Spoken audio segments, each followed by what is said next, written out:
Yung kaba namin dito 101% talaga nung tumain na siya ng dugo, tas nagsusuka na siya, ang tamlay na niya, pero di namin sinukuan kahit nagtatalo na kami, pinainom namin ng gamot, buyat nga lang pero tinitiis, maya maya bigay ng water.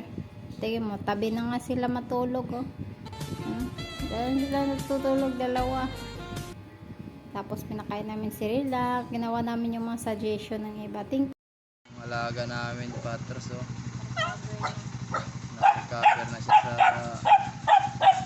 pangihina niya. 4 days din nakakain. Sabi mo, babe, nasa labas. Oh, maaga. Dami nito sa akin hindi pinapasok, eh. Yan, nilalabas kasi namin yan kasi nga para makakita siya ng ibang tao ba, para hindi siya aggressive sa ibang tao. Kaya kahit sinong tao, tingnan mo, walang gate. wala kasi kaming gito. Ayan, kaya tinatali namin siya kasi nangahabol ng pusa eh. Pusa, pati bata. Nakakalang. Yung bata, harot lang naman niya eh. Siyempre nga, natatakot lang. Pero di siya nangangagat. Kahit sino lumapit sa kanya, di niya kinakagat. Ay, ate. Pero nga mo, nakagat talaga. Ang harot niya lang yun, harot niya sa akin na sugatan niya ako. Pero harot niya lang.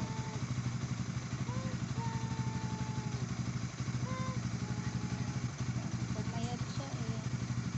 Kuwait niyan eh. Ano na siya ulit, malusog na ulit. Parang effective yung asukal, no? Asukal talaga yung the best na kanon sa kanya. Tsaka yung Tapos yung SMP. Tapos di yung yung... Tsaka yung pagsusuka niya, yung metro. Di, yung yung powder. Yun. Dextrose. Dextrose Oo nga, powder. kasi pangpalakas lang yun. Pero yung nawala siya, sakit siya niya ba? Goods na ulit yung alaga namin. Balik tindig na siya, oh. Ang naghina siya, panahiga lang. 4 na araw din nakakain. Panay lang siya dextrose powder. Yung puwet niya, oh. Ayan, busog na siya ulit. Goods na ulit siya, goods. Salamat sa Salamat sa mga nag-comment, mga nag-suggest. nag-suggest, nag-advise, yun. Salamat sa inyo, dahil sa inyo gumaling yung alaga namin. Love na love namin yan. Yan na yung namin.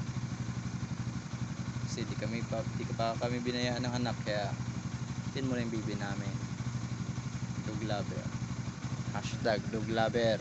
Baka naman wala kaming dog food.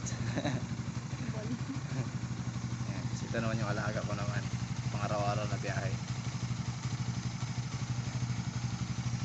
Tulugan nga lang. Hindi siya na ano sa harap din, no? Hindi. Ay, yung cellphone nata, eh. Yung alaga ko pang araw-araw na biyahe ko sa trabaho, sa pagiging MC taxi rider. Dito kami nabubuhay. Ayan. Naka-uniform pa ako yan. Outfit check. Mobit driver to siya, si Manong Mobit. Manong Mobit, bumihay ka na. Kaya tagal ang booking eh. Wala pang booking. Yan. Ready na ako. Ready po muna para bumiyahe. Kaso, pigilan ako ng partner ko. Ah! Ayaw niya ata ako bumiyahe. 3 hours lang po po ngayon. Mga karamtoy. 3 hours. Kasi naman ako ito. Kasi ako 3:30. Tulog ako alas 12. Malungkot ah. Malungkot siya pag aalis na yung papa niya. Kaya hindi na daw siya aalis. Di ba wala silang kainin? Kailangan kumayod kasi para makain sa araw-araw. Kailangan. Basta update ko ulit kayo mga kapordoy sa sunod na vlog ko pag nakalog-log na kami.